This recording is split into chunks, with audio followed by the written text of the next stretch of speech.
our most basic common link is that we all inhabit this small planet. We all breathe the same air. When we talk about climate change or pollution, a lot of big numbers are thrown around, like how 33 billion tons of CO2 and 660 million tons of methane are released into the air each year. Is that a lot or not?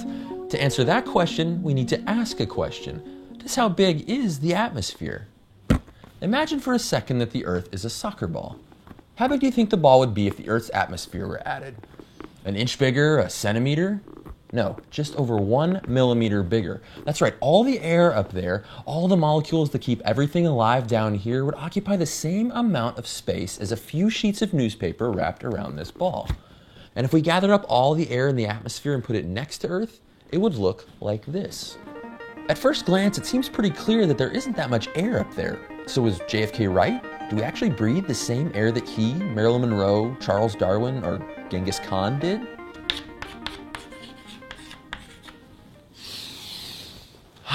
Smells like Einstein. I imagine the very moment that Einstein figured out his famous equation, he let out a sigh of relief. And that breath might have been one of the smartest breaths to have ever been breathed. Probability says that every so often when I breathe a little of that breath. To see just how much of that breath we all share, we'll use some round numbers to calculate about how many molecules of air there are in the atmosphere. The atmosphere is about 80% nitrogen and 20% oxygen.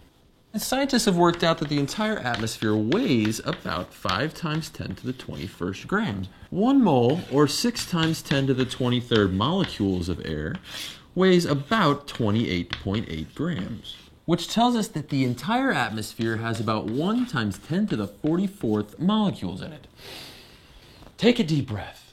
Now breathe out. That was probably about a liter of air, which at room temperature is about 2.4 times 10 to the 22nd molecules.